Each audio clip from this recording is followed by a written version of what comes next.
Welcome to the Swish. Thank you very much for tuning in. This is our sixth edition of the Swish, part of the radio.net community. Thank you all for tuning in. I'm your host, Ivan Mora, along with my co-host, Rafael Nieto. Sorry. What's going on, and my other host, J.O. Alvarez. How are y'all doing, guys? What's going on? Today, we're going to just talk about continuing more on the playoffs. We're going to talk about the games, the highlights from this past week. The playoffs are still going on right now as we speak. Cavs and Pacers. Be sure to catch that. And following that at 8:30, Spurs, Memphis Grizzlies.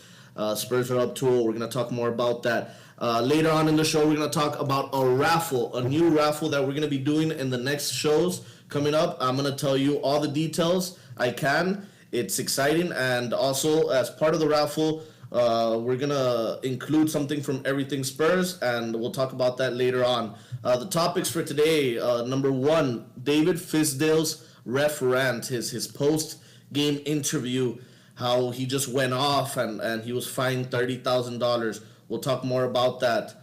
And number second, who is the second best player in the East right now in the playoffs? Who's dominating besides LeBron?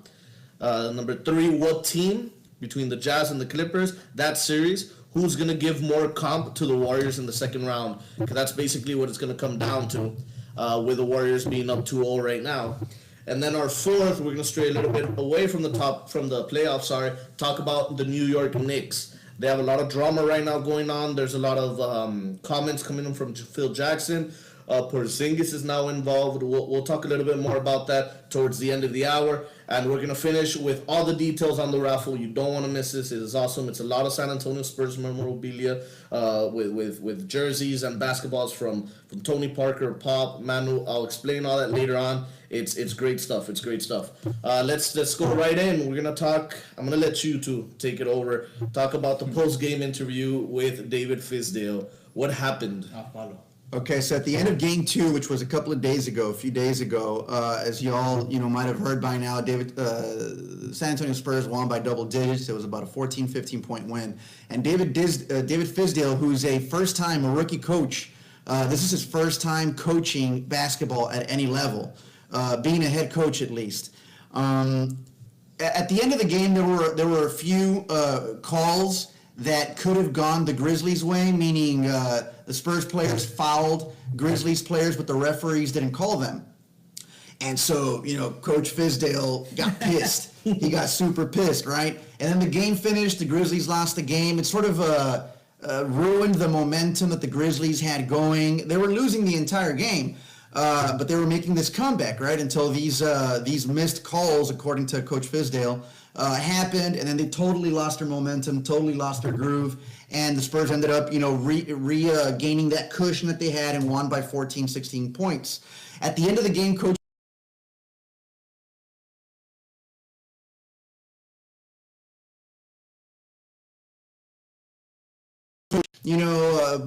but I don't think it's fair for the Spurs players to get this type of treatment from the refs, and for my players to not get the type of respect that the Spurs players do. That's bullshit. Take that for data, which became like a very famous quote. Take that for data. And he slams down on the table, gets up, and takes off. The NBA then fines David Fisdale $30,000 for his rant. Mm-hmm. But J.O., what did the Memphis Grizzlies, they all got together and they decided they're going to pay the fine for Coach their coach, is awesome. I mean, it makes the story even better. Yeah, I love the rant.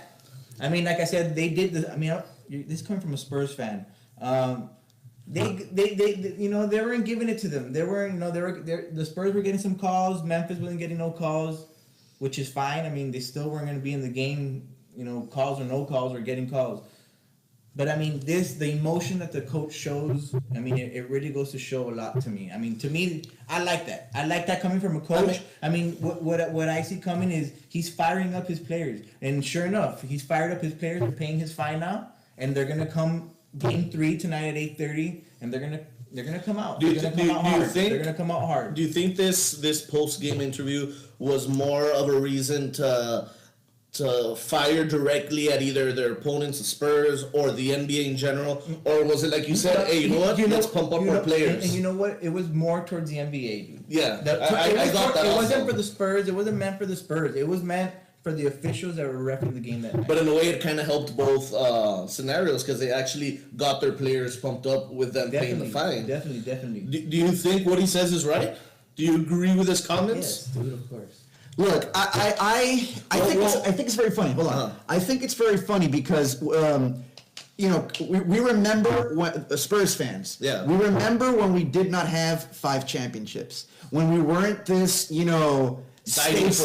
dynasty Yeah. staple in the NBA. When the Lakers were receiving the respect that now we receive, when the Knicks, when the Bulls, etc., were receiving the type of respect that we now receive, when we were at the other end of that spectrum, when we were the ones that were being disrespected. Mm-hmm. And I know exactly the feeling that Coach Fizdale was feeling at that time, and that I'm sure he's still feeling right now. I can tell, and Jay, you and I were talking about this before we started the show. There were about 2 or 3. I remember there being 2. Yeah. Calls, non-calls. And that's seen from the TV. Exactly. You know what I mean? Yeah. There had to be he wasn't mad for 2 or 3 calls. He was mad for more. He was mad for more, but for more calls. I don't know what other calls he's talking about. I saw 2 or 3 that they should have called against the Spurs for the Grizzlies that weren't called. Yeah. If they would have made those calls, if the referees would have called a foul on those, Spurs players on those 2 or 3 calls, would that have changed the game and the Memphis Grizzlies would have gone on to win game 2? Absolutely not. It's like Charles Barkley said, listen guys, stop it. Yeah. They lost by double digits. No, but like we said earlier about this, Memphis wasn't. They had a run here and there, but they were never They were never in the game. They were never really in the game. Well, you know what? They brought the lead down to 5, and there was like 7 minutes left. Mm-hmm. But you always kind of felt, you always felt the Spurs had under control. They had the control. They had the control, and what I've seen so far from the Spurs, going a little bit off topic, is Tony Parker. Yeah.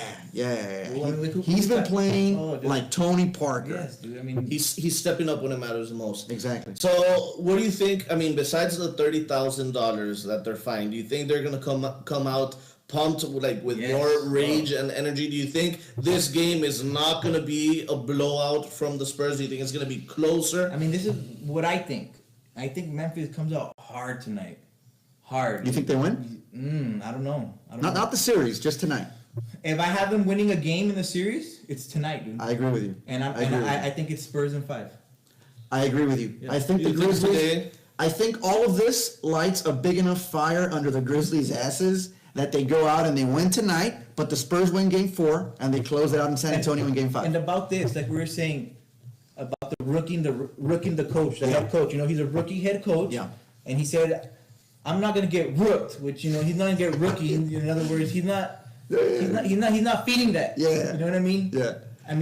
I'll tell you something. Look, that goes on in the NBA, believe it or not. No, it does. It goes on with the players and it goes on with the coaches as well. Mm-hmm. It's real. So I'm with Fizdale. Even though it's against my Spurs, I'm with him. The Spurs had a 26-point lead at some point in that game. Coming out of the locker room after halftime, they had a 19-point lead, but Coach Fizdale inserts Zebo, Zach Randolph, into the Grizzlies lineup to start the second half. And he looked good. He played much better than in the first game. And as a result of that little tweak, they come back and bring the game down by 5. Look for Zebo to start tonight's game. What's going on with that? Why wasn't Zebo starting in the He hasn't been starting since very early in the season. He's been a 6 man. They bring him off the bench now, which has been a good fit so far for him. Zebo is still Zebo. He's still Zebo. Yeah. But he's not Zebo from 2-3 years ago. And that actually is a great move to spark energy off the bench to try to get their second unit into the game. So I think interesting. I wonder if they do start him tonight. Okay, that's good. Moving on to the second topic, we're going to talk about who is the second best player in the East right now besides LeBron. There's been a lot of close series, including right now the Bucks and the Raptors, which are now tied at 1-1. The upset, well, it's not a close series, but a very unpredictable upset. Bulls winning first two games in Boston right now. They're up 2-0. I did not expect that. And the other one, Wizards. I know. I don't think anyone expected that. And the other one, which I think is the second best player right now with how he's been playing. The Wizards leading the Hawks 2-0, and John Wall's been playing awesome. John Wall is basically calling out Rafa's. Yeah. I heard you. Yeah, I feel like I'm being hounded or trying to prove me wrong. Yes, he's proving you wrong right now. Totally expected, dude. Totally But expected. right now, John Wall has been playing incredible. He's keeping his team in there. They're up 2-0 going back to He's so fast, Atlanta. man. What do you think? Do you think He plays fastball. Sweep? Yeah, he plays fastball. It's a great assist. Do you think it's gonna be a complete sweep over the Hawks? I think Hawks will get one game. One game? Hawks ain't gonna do anything this year, dude. Especially Yeah. Dwight Howard. Hold on. I called that series in 5. Hold on. Does this mean that you all say that John Wall is the second best player in the East? I think right now. Wait. Right now. What's right the, now. what's the question? Is the question who's the second best player in the East overall, or right now in the playoffs? Right now in the playoffs. Our opinion, Yeah. Yeah. I think John Wall. not stat wise, right? I mean, who would be stat wise in the East?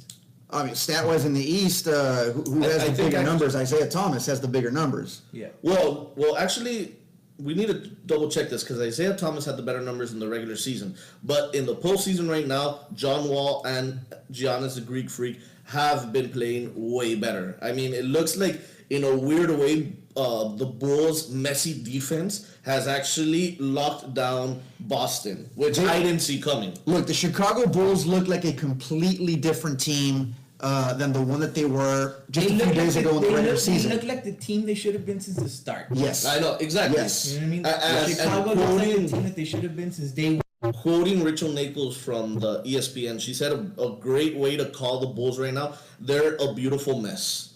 And I actually like that because, you know what, no one expected them. They're actually the first number 8 seed since Charles Barkley's Suns in I think it was 2003, 2002, that they actually were down 2-0 and the Suns came back and beat the Lakers. Do you think that's going to happen this year? Do you think the Did you Celtics? see Charles Barkley? Yeah, Charles Barkley. No, Steve Nash. Steve Nash's sons versus No, Kobe. yeah, sorry, versus Kobe. Yeah. Yeah, Barkley was in the 90s. yeah, sorry. But No, Steve Nash in 09. Yeah. I think it was, no, it wasn't 09, it was 07. When it was the year that Kobe averaged 35 points, I believe it was. Yeah. And they sneaked into the playoffs as like a 7 seed, and the Suns were a 2 seed, and the Lakers took like a 2-0 lead. Yeah. But the Suns came back and won that series. do you think that's going to happen again? Because that's the only other time it's happened. Do you think the Celtics are going to come back, win 4-2? They're done. I think the Bulls take it. They're going to upset the number done. one. They're done. It has a lot to do with Isaiah Thomas, the death of his sister. It has everything to do with taking a huge emotional. It has toll. everything to do with it. But I mean, besides that, overall, the Bulls are just locking everyone down. They're down 2-0 and they already lost mentally. So we agree that John Wall right now is the second best player in the East in the playoffs. So who's your second for best me. player? I think John Wall is right now. I think so too. I agree. I think it's John Wall. I would have to say Kyrie Irving. Kyrie Irving. All right. Okay. So the Cavs have the number 1 and the number 2 player in the East right now in the playoffs.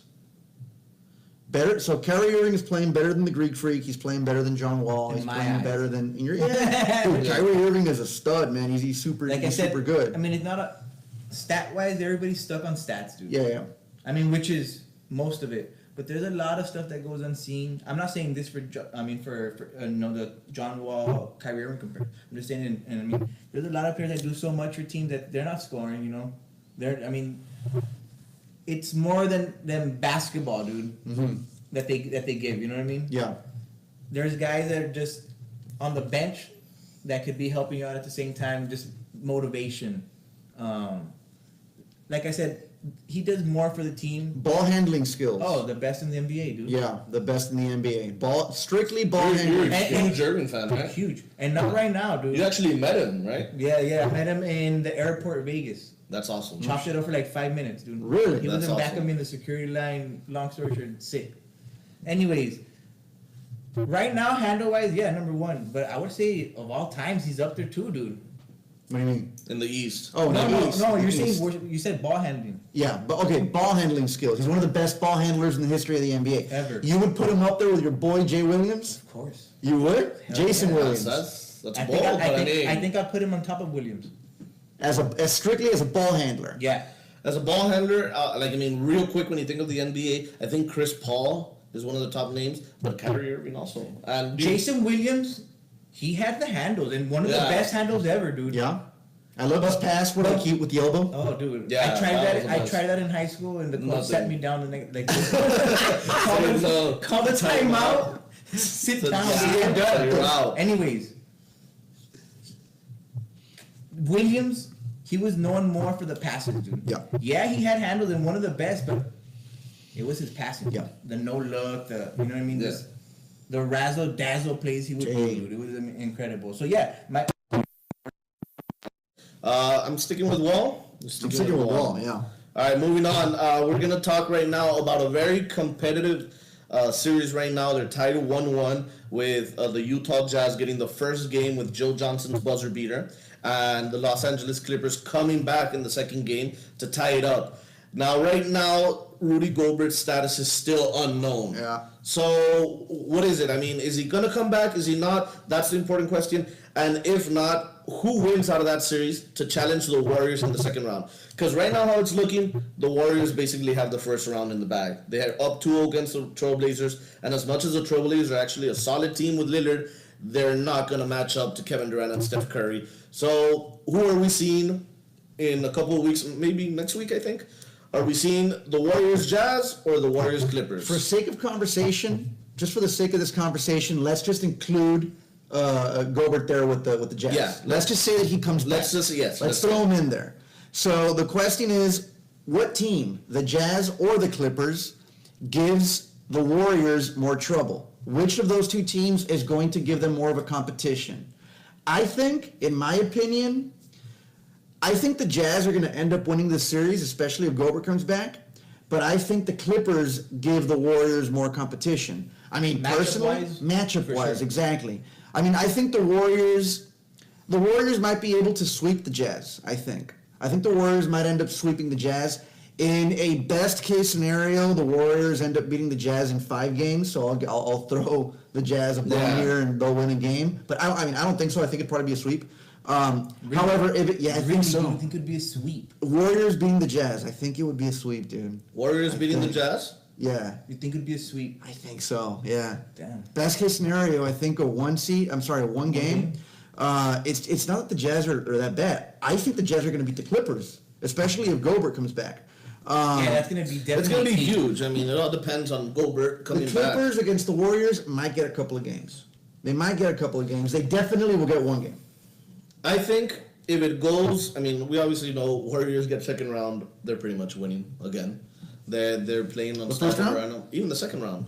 Oh yeah, no. They're going to at least get to the Western Conference Finals, and they are the front runners. The favorites to win the championship. I actually think the Clippers, if it looks like Gobert is not coming back, which right now it kind of is looking like But for the that. sake of this conversation, let's say it is. Let's say he is. Okay, I'm still calling Clippers. That was my prediction at the beginning. I'm sticking with it. But you know what? After seeing these first 2 games, hey, you know what? We're going to Game 7 with Gobert back. Okay. That's my prediction. Okay. And I say the Clippers still come out on top. Okay. Gobert back. Does it still go to Game 7? But the Jazz win?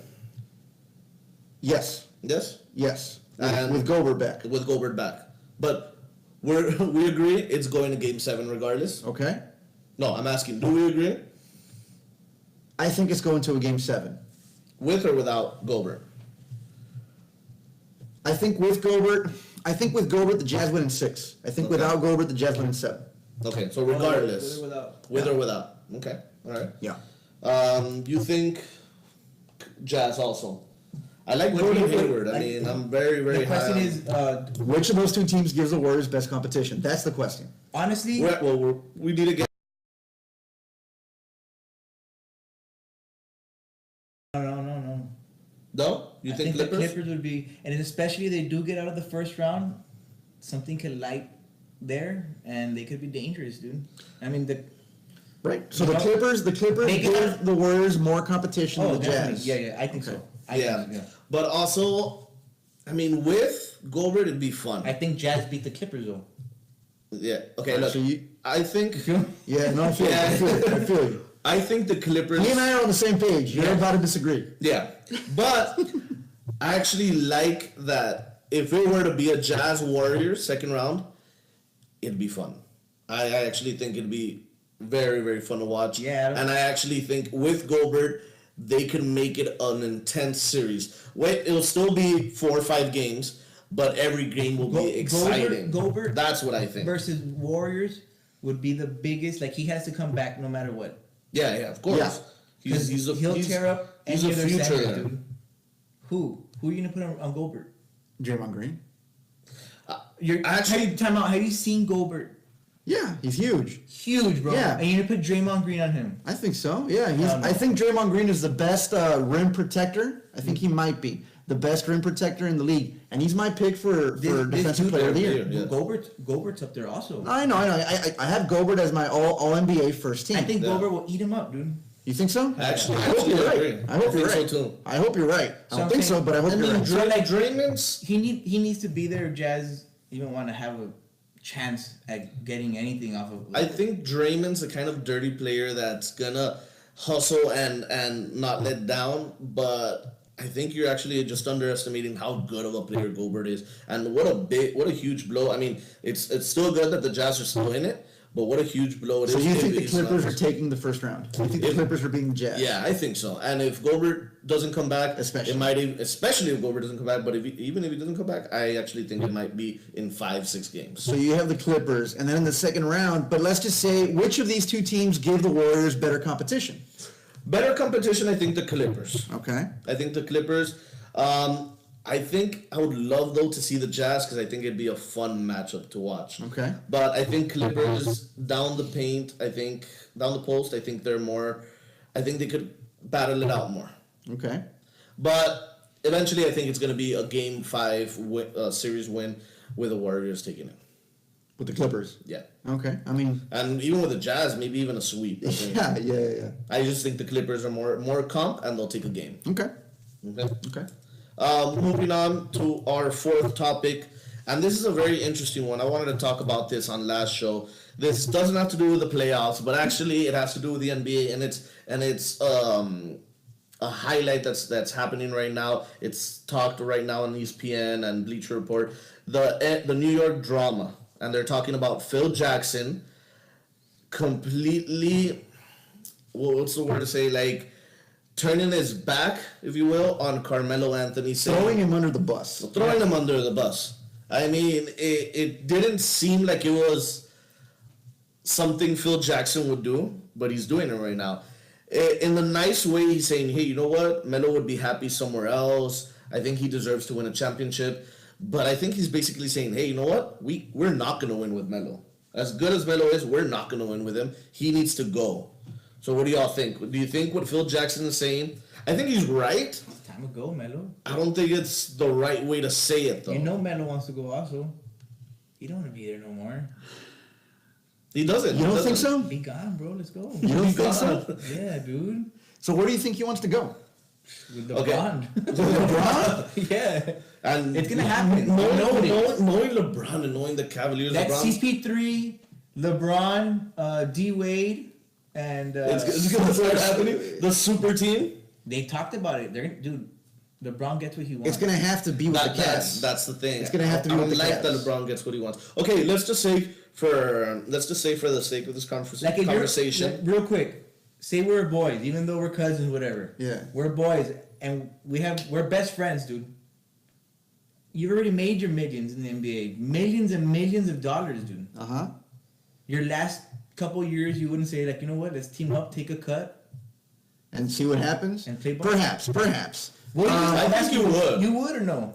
You I would take the think we cut. both say no, like to be like the loyal. No, I'd stick with my team, but I think he's eventually gone. we would probably do it. I think in Melo's case, because he hasn't won a championship, he hasn't had a lot of success with regards to He playoffs. has nothing to lose. He's got nothing to lose and everything to gain. So maybe he does do that. But the NY drama, I think Phil Jackson is doing something terrible, with throwing his players and particularly his one of his star players, one of his franchise players, completely under the bus, totally throwing him under the bus. Any talk of who's the better coach, Phil Jackson or Red Auerbach or Greg Popovich or Pat Riley? That's one conversation. But remember, all of these guys, all of these legendary coaches, Pat Riley, Red Auerbach, Phil Jackson, Greg Popovich, they have all also been presidents of basketball operations, right? Okay. Each for their respective franchises. In the case of Pat Riley, the Miami Heat. All of them, except Phil Jackson, in addition to doing great jobs as coaches, they've also done great jobs as presidents of basketball operations. They all have rings as presidents of basketball operations, except for Phil Jackson. He's the only one that has done a tremendous job as a coach, but a terrible, detestable job as a president of basketball operations. He's done a horrible job since he's got into the Knicks. Yeah. I mean, you see the Knicks this offseason, you had Brandon Jennings going, Derrick Rose, Joakim Noah, with Porzingis already there, and Melo there. On paper, they're like, you know what? It's going to be fun. This is going to be the team that's going to... You thought at the beginning of the year it was going to be Cleveland, New York, Chicago. Those whatever order, you know what I mean? And Toronto, they're going to be up there, you know? And now you have Chicago 8th and Knicks out. Look, the other interesting thing, though, is that Porzingis, as much as he was hated when he got drafted... Especially by Melo, he's been a phenomenal player. He's been a great... an interesting and fun player to watch. He is the future of the Knicks. He's going to stay there long term. Porzingis? Yeah. But he's actually has drama also with Phil Jackson. Every player is required by the NBA to have an exit interview once their season ends. Porzingis did not go. When they tracked him down before he left out of town, he's going back to Latvia to play for the European Championships. After actually being out 3 years, they asked him, "Do you want to be here?" He said, "Yeah, I'm a Knick. I want to be here. I love New York." They said, "Have you talked to Phil? What does Phil think?" He's like, "No comment. I don't want to talk about that right now." I mean, drama with Melo, drama with Porzingis. Do you think he's also out? Look, you gotta get rid of Phil. Or what if they gotta get rid of Phil Jackson? It's like high school drama, you know? High school drama when you have issues with everybody. It's their fault. It's their fault. It's their fault. You know what, dude? Maybe it's your fault. Exactly. If you have beef with everybody, it's not everybody's fault. It's your fault. You're the problem. And in this case, Phil Jackson's the problem. He's the one he's got to go. He's got to go. Yeah, he's got to go. Yeah. That's tough though.